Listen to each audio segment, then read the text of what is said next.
Hello, it is Wednesday, and it is a very weird Wednesday, but it is still Wednesday, so it is TGIW. Thank God it is Wednesday. So I have two special guests today. Wendigo, as usual, who is down here, but also Max is here to keep me company and make sure that I'm giving quality content.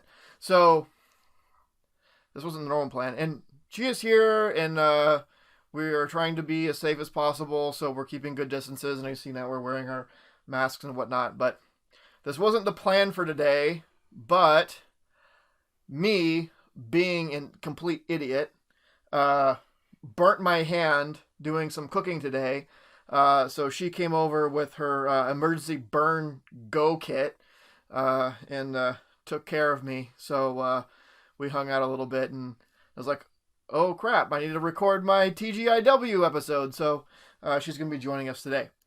Alright, so, and she is distracted with Wendigo, because, as you know, Wendigo is adorable. Alright, so, where to start?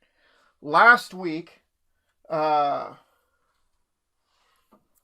you know, my week was very light. I just had the two issues because I didn't go to one store, and one of the others had shortages. But I did read the two new issues that I got, the Detective and the Justice League Dark. Both were great. Batman Detective, again, we're starting to get into this Joker war. See where it's going to go with that. And this Two-Face story has been great. I'm loving it. And Justice League, we're so close. We're so close to getting Swamp Thing back. I can taste it. And I love it because it's Swamp Thing. And as I'm repping right now, you know that I love the Swamp Thing. You can taste it, huh? I can taste the Swamp Thing. I can taste the Swamp Thing. All right. That seaweed's good, huh? This is good seaweed. So what else did I have on for last week? So I finished up the run of Forgotten Realms, and it continued to be great. The story, the art was awesome. It went into some really cool places with the Elvish group members, God, and all this stuff. It was so good.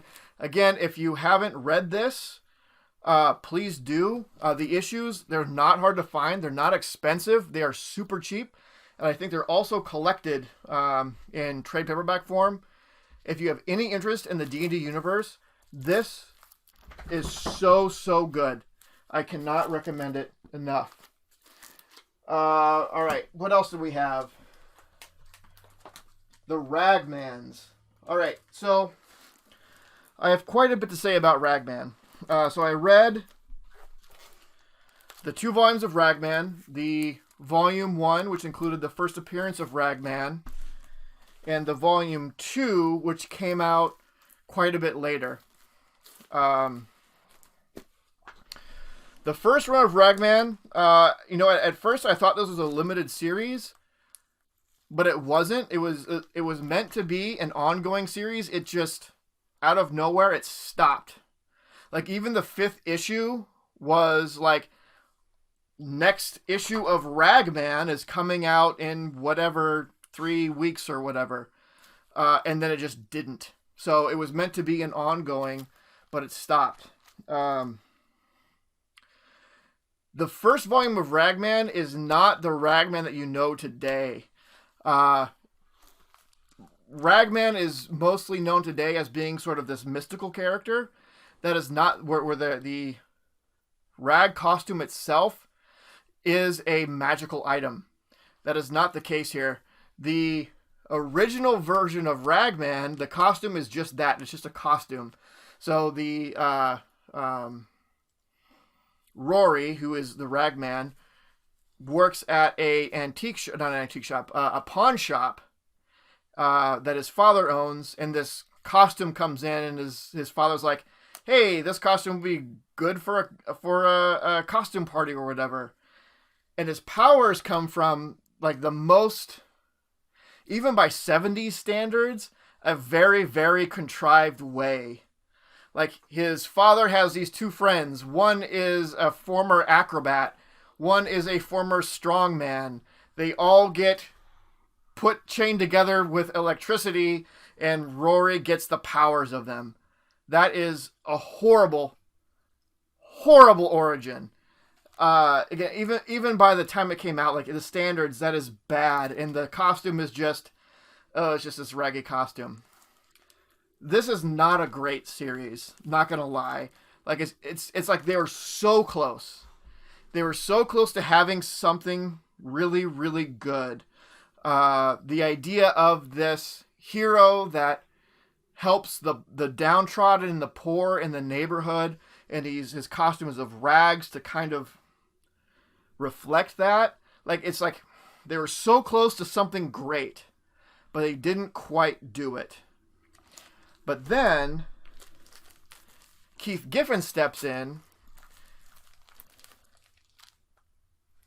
Be careful, that's a key issue. You're just trash talking it, so I figured that doesn't. But it's still the first appearance of Ragman, so it is my key issue collection. So be careful with it. So Keith Giffen steps in and completely. So the second volume of Ragman completely reimagines it to more of what we know today, where the costume itself is a mystical item. It's still Rory, so it's like it completely ignores the first volume. Even though it's the same, like, works at a pawn shop that his father owns. Father dies and bequeaths it to him. But the costume is something that's been around for a long time. It also brings in his origin as being, the costume itself is of Jewish origin. So it's all about protecting this sort of this downtrodden. It's been around for like centuries. Well, not century. Since World War II. Not that far back. Not 1920s. No, World War II. No, 1970s. World War II? World War II, 1970s? I don't know that. 1940s. Late 1930s, 1940s. And it goes into the story of how it was created and why and all that. But it turns out like his father had worn it, and then he tried to protect it from it, but he finds it. And then it is able to consume the souls of people he defeats, and it kind of adds to its power. So this is like the Ragman we know of today, started in Volume 2, which Keith Giffen wrote. And it is fantastic. This is so good. Sort of the retcon of just the entire idea of the character itself, of the mystical costume, and it's what gives him power, and it can kind of travel and fade out and become ethereal and all this stuff. This is not hard to get a hold of, and it's not expensive. The original run of Ragman might cost you a little bit. I would say if you have any interest in Ragman, you can skip the first, because first of all, it's not nearly as good, and it's also not the Ragman that we know. This is where you start, and it is awesome. Cannot recommend it enough. Lastly, okay. You know my feelings on Captain Carrot and his Amazing Zoo Crew. I finished the run of the main series last week. Thank God. I mentioned that I had this 3-part miniseries, kind of a 6-part, because each issue was a double issue. I said I would read the first one. I had some extra time, so I read all 3. So I am officially free of Captain Carrot. Now, what about this run? I will say that this story is the best Captain Carrot story that there is. But you could also say, like, this was my best kidney stone, right? Like, it was the least painful, so therefore it was the best. Kind of like the first volume of Ragman, it was actually really, really close to being good.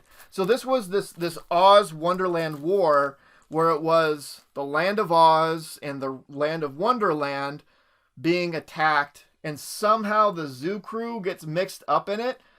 All the stuff that was about Oz and Wonderland and the story in general was actually really, really good.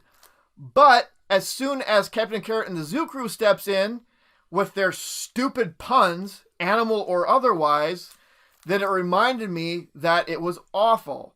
If they were out of it, if it was just this Oz Wonderland war and just Oz characters and Wonderland characters fighting against the Gnome King of the Oz world, it actually would have been really, really good. So the best that I can say is if you have any interest in Captain Carrot, actually start here, because this is actually a decent story. For the most part, the Captain Carrot and Zoo Crew stuff is there, but it's what makes it bad. But aside from that, it was a good way to go out on Captain Carrot, because I ended up in the end, like, just, I didn't hate it. It had its enjoyable points, because I love The Wizard of Oz and I love Alice in Wonderland. I've read a lot of both of those, like the actual books, and it does it very, very good service. It's just when Captain Carrot and the Zoo Crew show up, it's like, oh crap, I forgot. This is it just throws in those awful points, but it's all right. All right, so that's it. That's what I read for last week. So what did I pick up this week?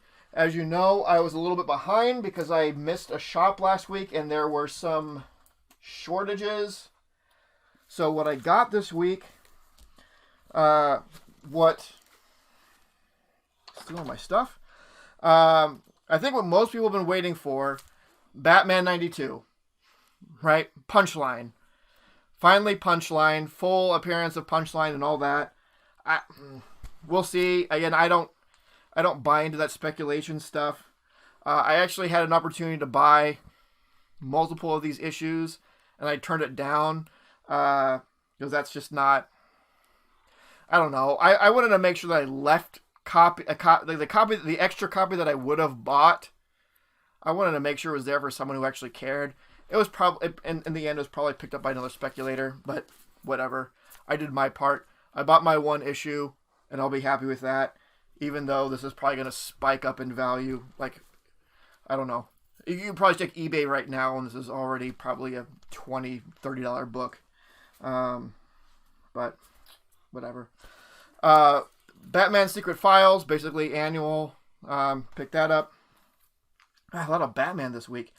Batman's Grave, number 7. And this continues to be good.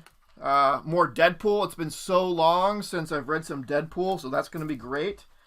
Legion of Superheroes. I don't know about this. I'm thinking about dropping it at the end of the first arc. It's not as much fun as I hoped it would. I love Legion so much. Bendis is hit or miss, and he's just kind of just on the border with this. So I could kind of go either way. Star Trek Year 5, and this was something that was shorted last week. So I got that this week. And more Batman. This Joker 8th anniversary I picked up. I'm sure it'll be fun. This was a good cover. You know, something like this was going to be a million covers. This was a store that, like, I didn't get to pick my cover because, like, I just did Drive Up, and they're like, "Hey, what cover do you want?" Like, just get. I don't care. Just get me a cover. It's fine.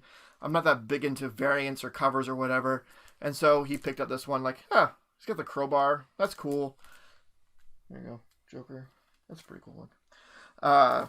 And then let's see. Daredevil. This was something I missed last week, and then Shazam I had missed last week from not going to the store. Also, I finished off that run of the 90s Name War, and before all the virus stuff happened, the last time I went to one of the stores, I noticed that they had the pop for the Submariner, Namor. So I thought it was appropriate, since I got that full run, to get the pop. I'm not a big pop person. I get the characters that I like. And you might want to crucify me for this, but I open these up and throw the boxes away. And I know that is like for major pop collectors, that's probably like, they're like, you what? Like, the only reason I get this is to display them. If I was going to keep it in the box, I wouldn't get it, because it's just, that's I don't know. This in the box is not as display worthy as it being out. So I am going to open that up. But I picked that up from one of my shops. I also thought I would mention, I didn't get these from shops, but these come in the mail today. I'm a big jigsaw puzzle nerd. I do a lot of jigsaw puzzles. I look at puzzles for things that I would like to display. So whenever I do a puzzle, I actually glue it and frame it. And I have 3 or 4 framed puzzles on my wall right now, and probably about 7 that need to be framed. But I picked these up from Mondo. They had a sale going on. This was, I don't know, maybe a couple months ago. These are because I bought these as pre-orders. But they do, if you're familiar with Alamo Drafthouse, they're sort of an outlet for Mondo. But they do some really interesting designs, and they put a couple of them in puzzles. So I picked them up. One of them is not an original design. It is just the red box, Dungeons & Dragons red box. I got these all in today. I started this one, and it's almost done. I was really, really excited for this. And I still am. I still like it. But when I ordered it, and when I saw the box, and it says 1,000 piece puzzle on it, I thought, oh, okay. Like, well, it's the red box is the actual image, but they're just throwing 1,000 piece puzzle on the cover here to let us know that it's a 1,000 piece puzzle. The puzzle itself, the actual puzzle you put together, says 1,000 piece puzzle. Why would you do that? Why would you say 1,000 piece puzzle on the puzzle? I feel that there was a memo that was missed of like, put this on the cover, and like, and the back of it, like, this is the actual red box. This is what the puzzle should be. So I feel like they were sent 2 images, put this on the back, put this on the front, let people know it's a 1,000 piece puzzle, but make sure that you actually print the puzzle of what's on the back that doesn't say 1,000 piece puzzle. They forgot to send that note along with it, and whoever the dumb with the printer was, like, all right, this is on the cover. I guess I'll put 1,000 piece puzzle on it. I don't get it. Anyway, then this Jurassic Park sort of original movie poster. This wasn't like a movie poster of the original Jurassic Park, but a remade sort of thing that I think is really slick. My worry now is that up in the upper corner, it's going to say 1,000 piece premium puzzle. I will be very upset, but all bets are off at this point. And the third one is this super sick aliens puzzle. So we see a xenomorph here, a couple of crew members here in suits. I'm really, really excited for this and to get this glued together and put on my wall. But I mean, look, it's basically 2 colors, black. Well, 3 colors: black, almost black blue, and white-ish. This is going to be a pain in the butt to put together, but super worth it once it does get put together. Like in that Joker book? Okay, I'm just asking. It's fine. Window goes wide in a bit. All right, so what am I reading this week? Obviously, all of the new books that I picked up and already went over. Sweetheart, you are okay. chill out. As I mentioned, today has been a really rough day. Burnt myself, cut myself. Wendigo had to go in for a little bit of ear surgery, so she's kind of whiny right now. It's just, in this house, it has been a rough day. All right, so I will read through all the new stuff. I got a stack of other stuff to go through. I also want to get through all of this Justice Society that I put together. I mean, this is going back to the stuff that I asked for local shops to dig through and pick up for me so I could help support them while new comics were not really out. So the 8 run of the first volume of Justice Society, and then the 10 issue run of Justice Society. And I also, because I don't feel that I have enough experience with Creeper, I'm going to read through that 90s Creeper series, which I think will probably go pretty quick. So this is 1 through 11, and then issue 1 million. So we'll hopefully get through all of that.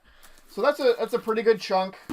I have a little extra time off this week, so I don't think it'll be an issue, and I have yet to let you down.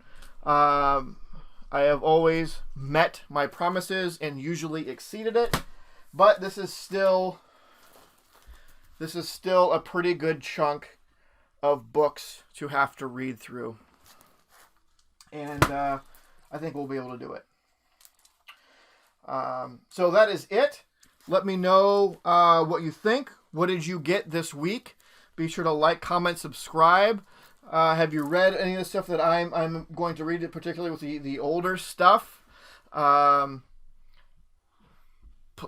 Please, in tribute of finally being out of the god-awful prison that is Captain Carrot, if anything, give me a like for that, because I did that for you. I got through that for you, and it was one of the most painful experiences of my life, which, I mean, goes to show you that I have a pretty easy life, but it was still painful. So let me know, give me your thoughts, do all the YouTube stuff, and I will see you very soon. This video was brought to you by Titan Comic Pressing. Follow us on Facebook and Instagram at Titan Comic Pressing LLC.